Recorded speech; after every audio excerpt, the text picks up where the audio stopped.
Good morning. Welcome to Beverly Unitarian Church. I'm David Schwartz, the minister here, and it is a pleasure to join you virtually this morning. I've come back into this empty building to record a couple of pieces of the service today because I miss this place. On the one hand, church is the people, not the place, and on the other hand, I miss being here with all of you. In this congregation, we welcome all people, every color of the rainbow from every place on earth. And whatever your past is like, whatever this present moment is like for you right now, we invite you to walk into the future with us. Here we celebrate a diversity of beliefs, striving always to make space for more. Like other Unitarian Universalist congregations, we aren't united because we all believe a specific list of orthodoxies or creeds, but instead, because we share the same values, the 7 principles of Unitarian Universalism, and we share the same mission to grow our spirits and to help heal the world. We especially welcome visitors in this online church experience. I hope that you'll stick around after the service today. We gather for a Zoom video coffee hour. The link's in your email if you've got it. Chat in the chat box as the service unfolds in this next 45 minutes. It's good to be together. The order of service does not exist this morning. Instead, look to your weekly email for announcements, and if you have announcements to share, send them in to Mary in the church office. You can take a look on the website, both to learn more about us and what's going on in general, but also to get in touch with her. We're not all together, but we still are doing all sorts of things in the life of the congregation. And this is a time to gather differently, not just to stop. I invite you now to prepare your heart and mind for worship and be together apart.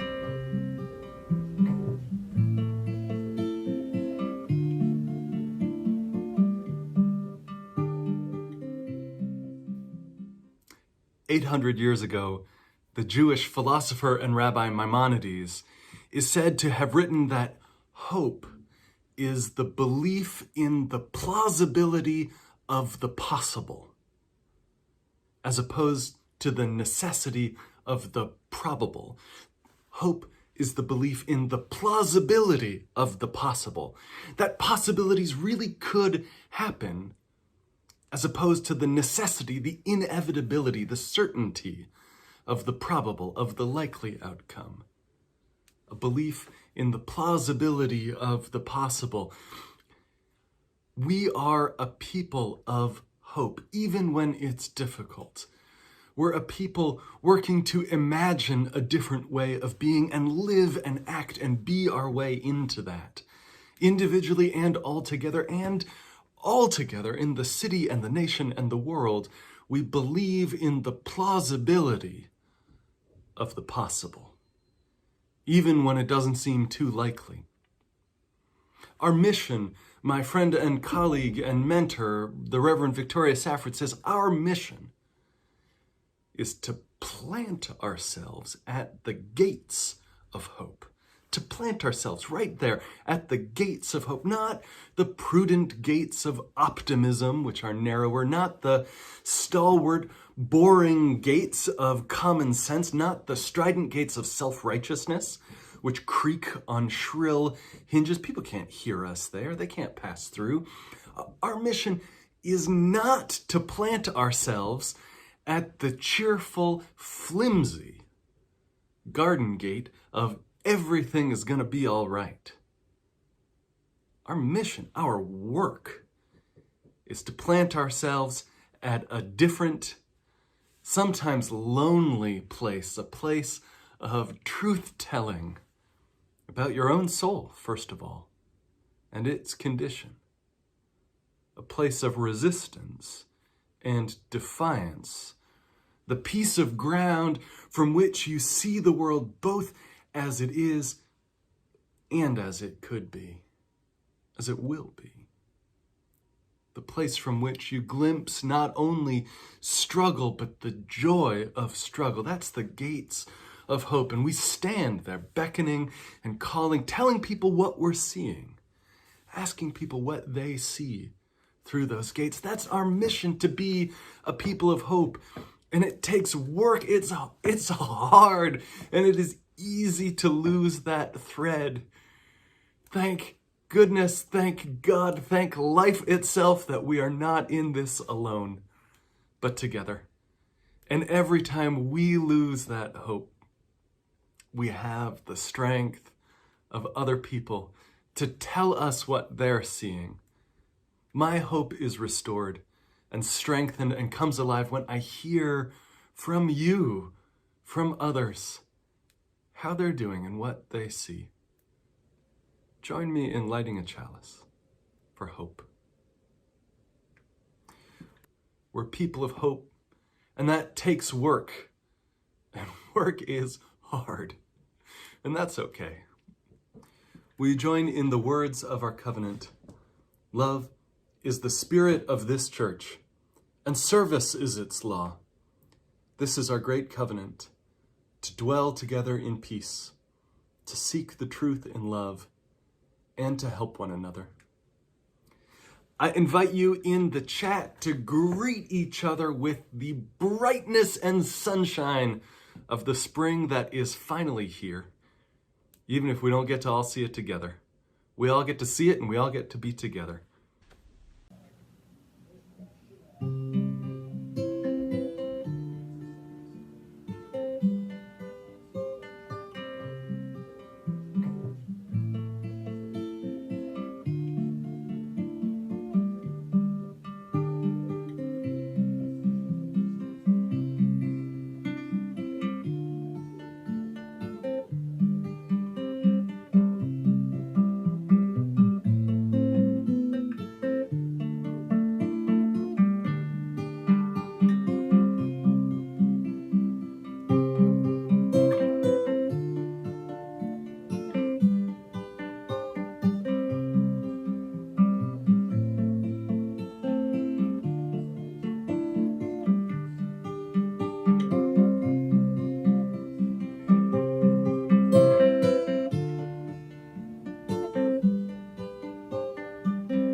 Dude, you're just in the way right now. Here, sit down.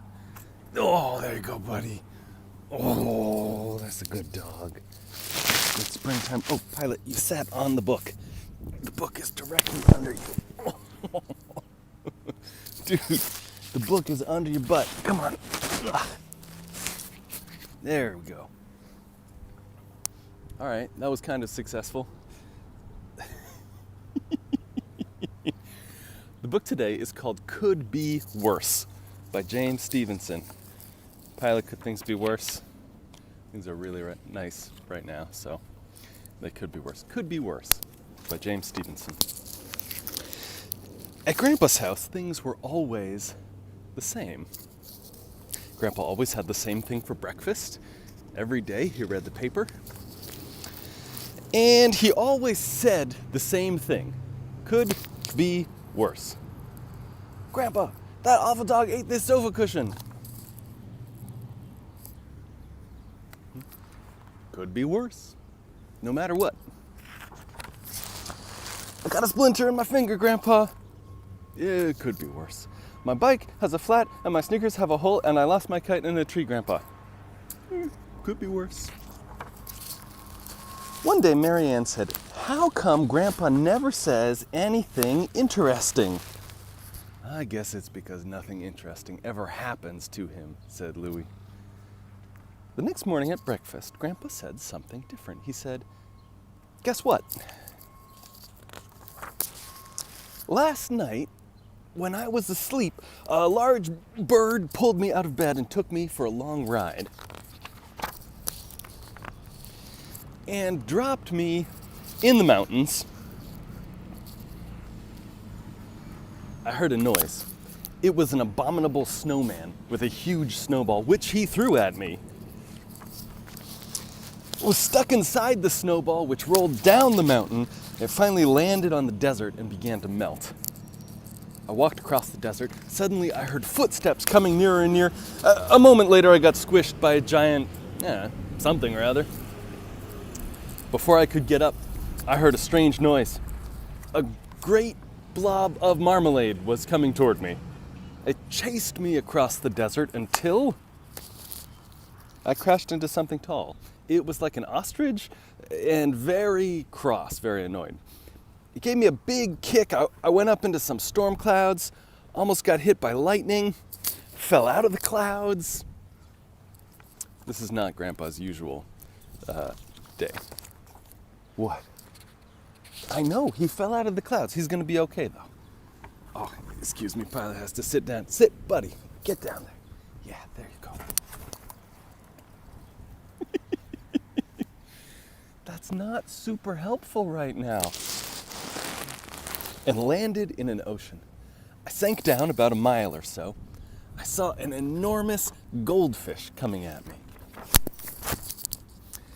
I swam away as fast as I could and I hid under a cup that had air in it. When it was safe, I crawled out. I started to walk, but my foot got stuck in the grip of a gigantic lobster. I didn't know what to do, but just then a big squid came along and squirted black ink all over the lobster. I escaped and hitched a ride on a sea turtle that was going to the top for a bit of sunshine. I was fortunate to find a piece of toast floating by that I rowed to shore, where I discovered a newspaper. I folded it up quickly into an airplane and flew across the sea and back home to bed. Now, what do you think of that? The kids are speechless for a moment. Could be worse. Could be worse. By James Stevenson. Pilot, what do you think about all that? Could it be worse? Sometimes hope is hard to find. Sometimes the idea that things are going to just magically get better doesn't make a whole lot of sense. Sometimes it doesn't seem like it's really true.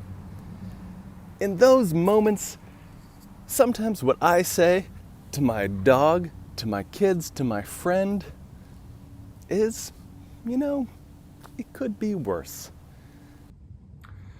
Friends, I invite you to take off your masks. How are things going? Oh, okay. You can take that off. How is it being at home with kids? Oh, it's fine. How is it being at home alone? Oh, I'm doing okay. You can take those masks off. How is it with your parents in another state or your spouse or partner at risk? Oh, I'm doing fine. Take that off. Take that mask off. You don't need that right now. This community sees sorrow. And instead of trying to carry that inside each and all by ourselves, we share it with each other.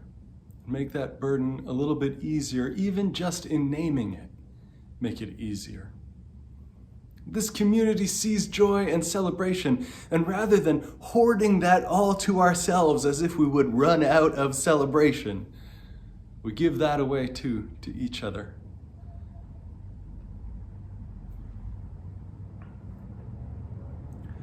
I lit a candle this morning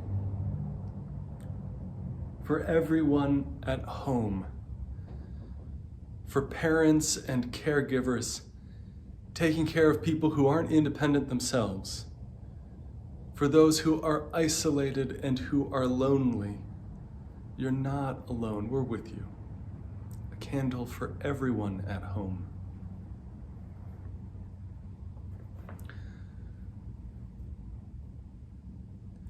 I light a candle for everyone in healthcare, the providers in hospitals and offices who are treating people directly, the doctors and the nurses and the technicians and the administrators and the people who are scheduling appointments and who are cleaning the buildings and cooking the food.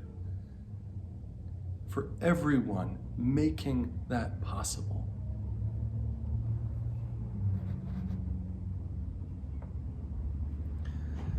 I light a candle this morning. A candle of joy. That spring really is coming, finally and at last. Flowers on the trees and light that stays light until a reasonable hour in the evening. A candle of joy for everyone who's finding a hope and gladness, even in the midst of all of this.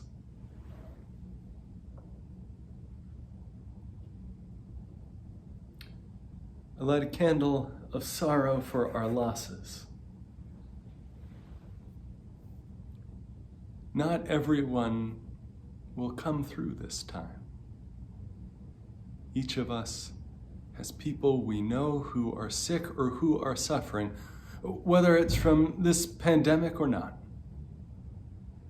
A candle to name the reality of that sorrow and the heartache that comes with it.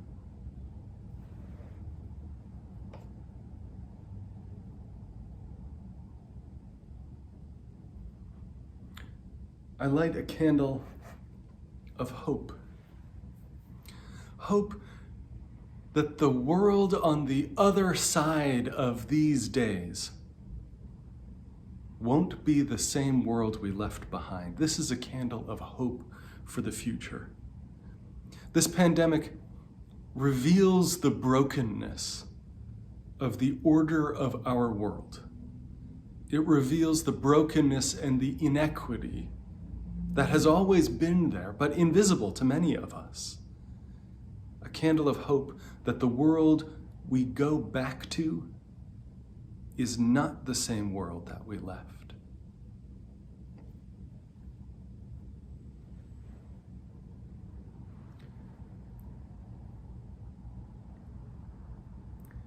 A candle for all those joys and sorrows that we carry silently in our hearts. A candle then for the fullness of life, for the complexity of it, for the way that joy and woe are woven fine even in our ordinary days. And a last candle of invitation. For each of you, as you'd like, to add in the chat box the names of those you'd like to lift up in the love of this community, or if you just type in I, as if you're raising two fingers to light a candle in silence. A candle for all of us. And an invitation to share your joys and your sorrows, remembering that this is public.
Friends, will you take a breath with me?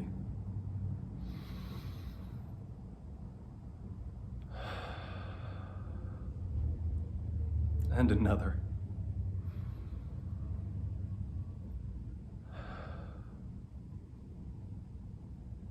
Our hope and our prayer this morning is to let this be for each of us a moment of pause. A moment to step out from ordinary time, whether that's busy or quiet. A moment to step apart from all of that, to set down just for a minute all of our fears and anxieties. They'll wait for us. Our hope and our prayer this morning is to pause and to breathe.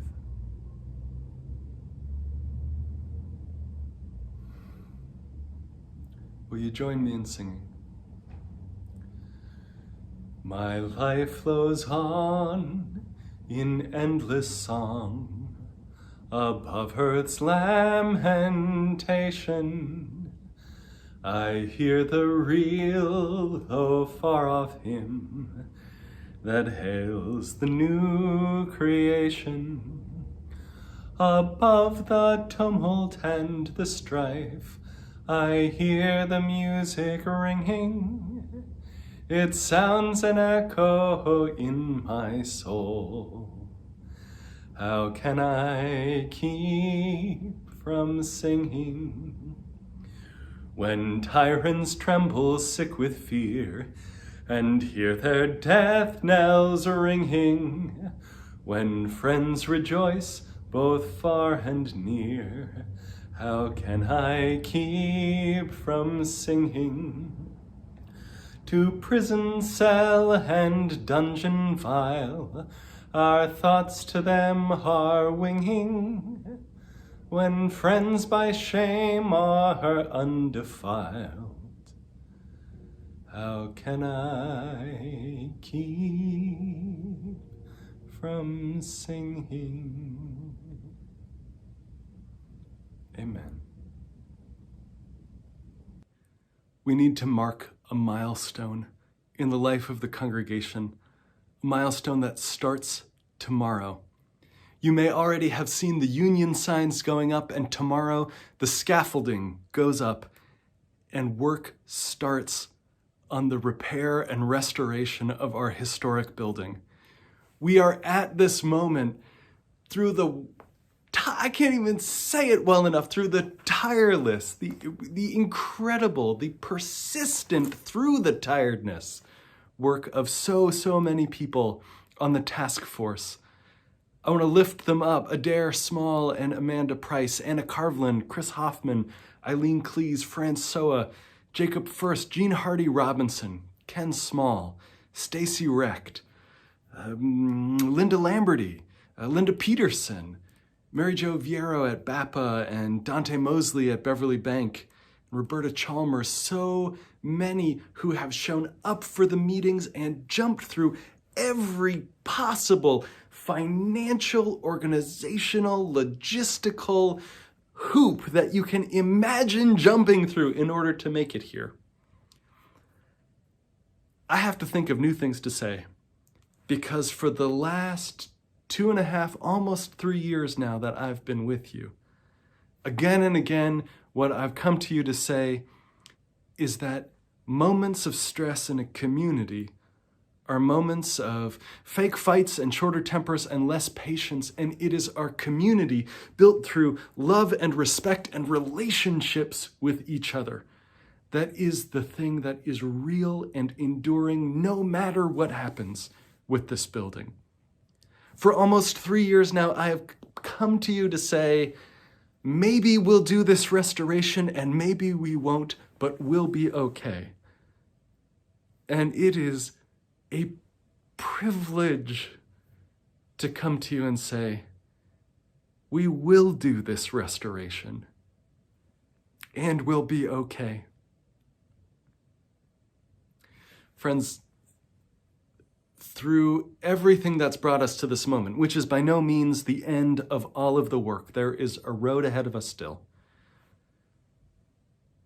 What consistently impresses me, what I'm grateful for, what I brag about you to other ministers in Chicago, is the way that you come together. Some people, some organizations, a moment of crisis is a moment when they fall apart. Again and again, what I see in this church community is that moments of crisis, moments that test our resolve as a congregation, our ability, our organization, these are moments where you rise to the challenge so beautifully, not by pretending it's not there, but by facing it. By facing it honestly and forthright, and then rolling up your sleeves, right? And saying, all right, how are we going to tackle this thing? And then you do it. And now scaffolding goes up tomorrow.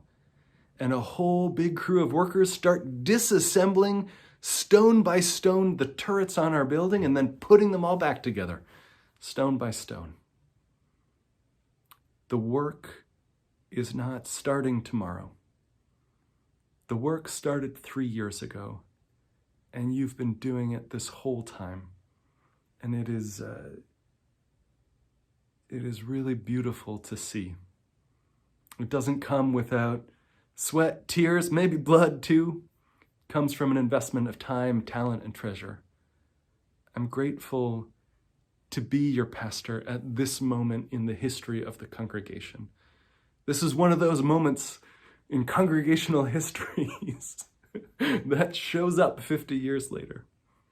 How a group of people gathered together and rallied around and said, we know that the church isn't the building, the church is the people, but we're caretakers and stewards of this property, and this building serves us now.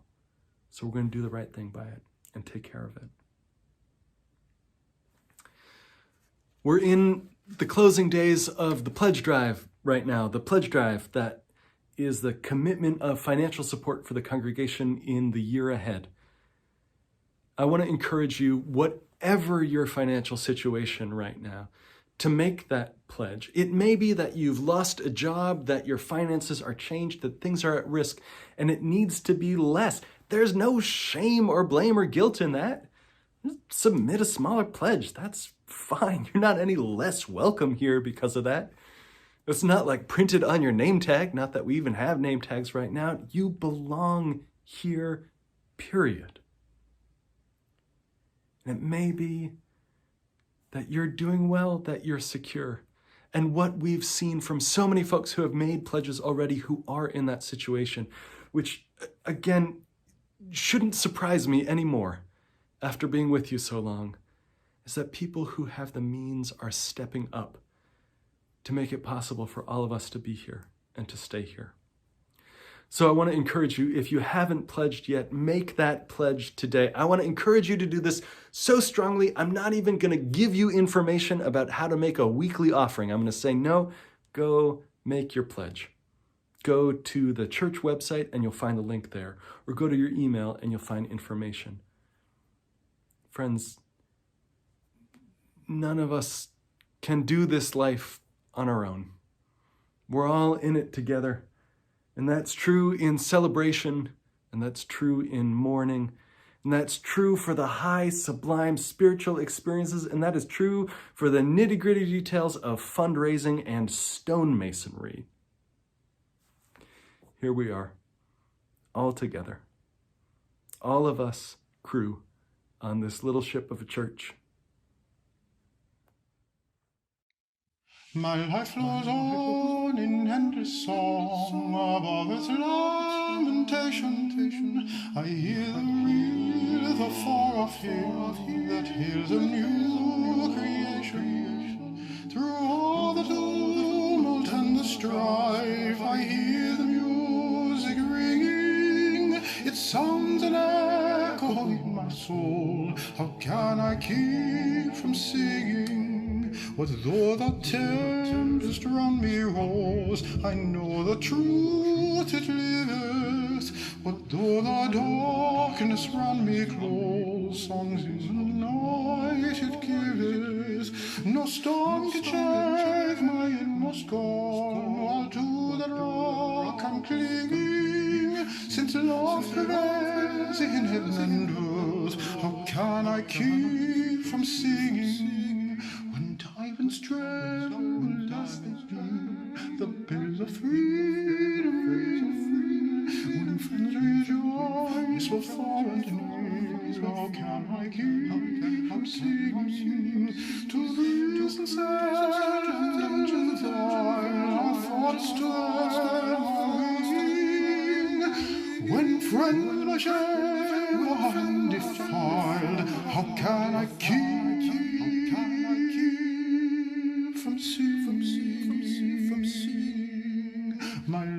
flows on in endless song, although its lamentation. I hear the breathe far of him that hears a new creation. Through all the tumult and the strife, I hear the music ringing. It sounds like a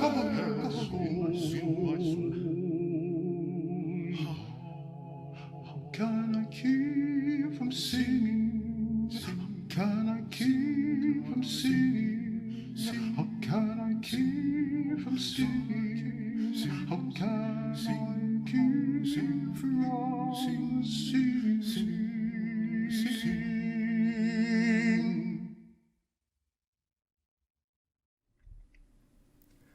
My life flows on in endless song above earth's lamentation. I love this old hymn in part because it doesn't pretend that things are other than what they are. There's another hymn in our hymnal, a lovely piece of music called We Sing of Golden Mornings, and it has lyrics like, we sing of hopes undaunted, of friendly ways and kind, of hearts courageous and the youthful eager mind, and that's all fine.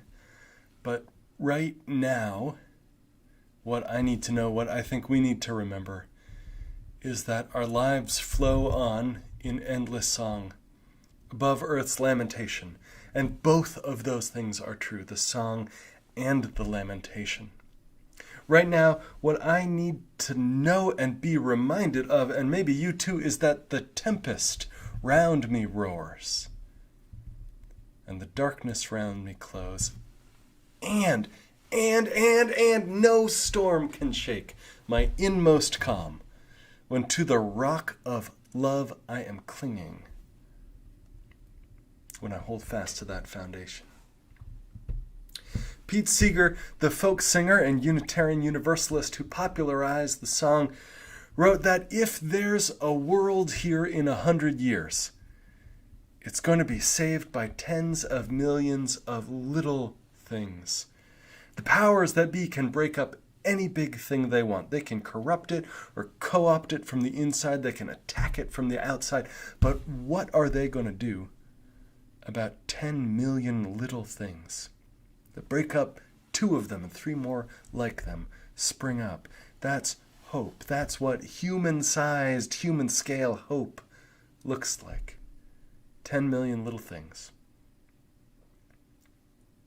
I've had the privilege to teach at our Unitarian Universalist Seminary here in Chicago, and when I lead my classes at Meadville Lombard, one of the things I ask my students to do each semester is to write a 5-page paper on hope. I tell them to write what is the fundamental theological or philosophical or psychological source of hope from which they draw to speak to people in despair, to speak when they're despairing. I tell them, don't give me a sermon you would preach. Tell me the source you would call on. Tell me that rock that you cling to, that rock of hope, that bedrock that doesn't shake in the storm. What is that thing? Sometimes the assignment is a little bit like the old joke, the old joke about how adults ask kids what they want to be when they grow up, so that the adults can get ideas for a fresh start in their own lives, ideas for new, different careers. What do you want to be when you grow up? That sounds good. It's a sweet deal for me when my own reserves of hope are growing thin, as all of ours do sooner or later, to read a dozen people each telling me why they hope. And they say beautiful and honest and difficult things. They wrote this year that hope is a quiet thing. Hope is an ember inside. Students said, my mother taught me things to do to find hope. Hope does not just spring eternal. Someone said, hope is in the small things. and another that history teaches hope, and another that there is a love that flows through self and community and infinite, and we can take refuge in that, whether or not you can feel it, whether or not you even believe it's there on any given day. It's there to take refuge in. And a student who wrote, "I'm not a philosopher." Like, listen, buddy, I'm not making you hope flowcharts in this paper. And another who said, "I'm in the midst of despair and trauma, and yet I still get up every day." Hope, writes the poet Emily Dickinson in a piece that came up again and again as I read through these sources of hope. Hope, writes Dickinson, is the thing with feathers that perches in the soul and sings the tune without the words and never stops at all. And sweetest in the gale is heard, and sore must be the storm that could abash the little bird that kept so many warm. I've heard it in the chillest land and on the strangest sea, yet never in extremity it asked a crumb of me. It says something about what it is, that thing called hope. Mysterious, arriving unexpected, weak and unconquerable, both at once, perching not in our thinking minds or even in our hearts, but somewhere deeper, perching in the soul, that faculty of ours, that sense which touches, encounters, perceives mystery. Hope lives in that part of us that dwells on the wet sand between the unknown ocean of life itself and mystery and the dry ground of our known and understood lives. Hope lives before our meaning-making there in that space between the high and low tide of the spirit is the home for hope which perches within us, fragile and indestructible. 2 years ago now, maybe 3, in what feels like another life, entirely like another country, like all of us now are immigrants from somewhere else, talking about the old place that we used to live in. 2 or 3 years ago, working in my office at First Unitarian Church of Chicago, where I'm recording right now, one of our office volunteers came in on a Thursday afternoon. Our office volunteers who guide people through this labyrinth of a building. Long time church member, pillar of this church, Madeira. She was our office volunteer that day, and she came in holding in her hands, tenderly, gently, a little bird, maybe a sparrow of some kind, a thing with feathers, which had flown full force into the window next to her and dropped to the ground motionless and moved by compassion, not knowing if she went to this bird as nurse or as undertaker. Madeira picked it up and, finding its heart beating fast in its hand, even as its body still was stunned, motionless, still, she brought it inside to hope and wonder together at this little wild thing resting in her palm. Hope is the feeling of that moment, standing at the shoreline of mystery, woven into the fabric of all of life, a sweet song, unstopped even in the storm, a thing with feathers perching in the soul.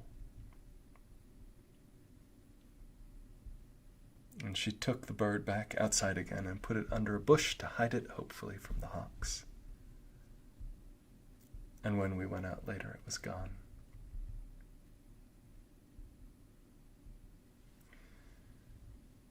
It would be an easier thing to tell you that life is either all good or all bad. It would be easier to tell you that I know how it all turns out in the end. Everything's going to be fine. It's more difficult, but it's a more honest answer to tell you that hoping is a complicated thing. That the seeds of possibility are here now, even if we can't see them sprouting. That another world exists inside this one, a world of justice, of compassion, and that the possibility of that future is real and isn't guaranteed and is real anyway. It's hard to tell you that hope lives inside us in a place which is felt, which is experienced, which happens before our thinking about it most of the time. That hope is a song in the storm that we are tuning our hearts to hear, that we're listening for, and that we find and lose and find and lose again and again and again. In the Christian tradition, Easter isn't a Sunday, it isn't a service, it's a season, Eastertide, a season of the church calendar, or a season of the Spirit. They're the same, maybe 50 days long. So much of what we think of as Christianity today is innovations that happened long after the death of Jesus. Lent, Advent, these things don't come till later, but the Easter season, the season of hoping, when hope is hard to find, was celebrated among the very earliest church. And I wonder what that must have felt like, what hope must have felt like for those earliest followers of Jesus before there was such a thing as Christians in the months that followed the death of their teacher, their rabbi, who had preached love, who had preached a radical acceptance, the one who taught and healed and actually, in fact, the story says, created a community where everyone counted and everyone mattered, judged on the content of their character with abounding grace. When this teacher, who had opened, who had showed them the world inside of this one, the world that was possible, the life that was possible, died, the season that followed was one of uncertainty as much of a season of hope.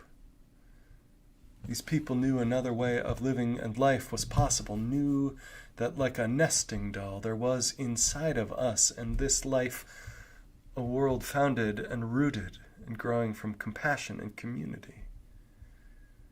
And when I think of that place and the one we're in now too, there's wisdom in a season for hoping. For them, just like for us, resolve must have come and gone as the weather changes, and suddenly it's snowing again, and there's a freeze warning in May, apparently. May! And the seeds were growing for them, each sprouting on their own time. Hope doesn't come just because it's 10:30 a.m. on a Sunday morning. Not for you, not for me. They and we kept on singing the world they dreamed of. The people they were, beloved exactly as we are, and all of us needing a little bit of work too. The writer E.B. White, in his later years, received a letter from someone despairing of the state of the world, and believing that the work of a writer included speaking a word of courage, an uplift when folks were in despair. This is what E.B. White wrote in response in the language of his day. He said, "Dear Mr. Nadeau, as long as there is one upright man, as long as there is one compassionate woman, the contagion may spread, and the scene is not desolate. Hope is the thing that is left to us in a bad time. I shall get up Sunday morning and wind the clock as a contribution to order and steadfastness." He continues, he says, "Sailors have an expression about the weather. They say, the weather is a great bluffer. I guess the same is true of our human society. Things can look dark, then a break shows in the clouds, and all is changed, sometimes rather suddenly. It's quite obvious that the human race has made a queer mess of life on this planet. But as people, we probably harbor seeds of goodness that have lain for a long time, waiting to sprout when the conditions are right. Man's curiosity, his relentlessness, his inventiveness, his ingenuity have led him into deep trouble. We can only hope that these same traits will enable him to claw his way out. Hang on to your hat. Hang on to your hope. And wind the clock, for tomorrow is another day. Sincerely, E.B. White. Hang on to your hat. Hang on to your hope. And wind the clock, for tomorrow is another day. Friends, our service is over and the work begins again.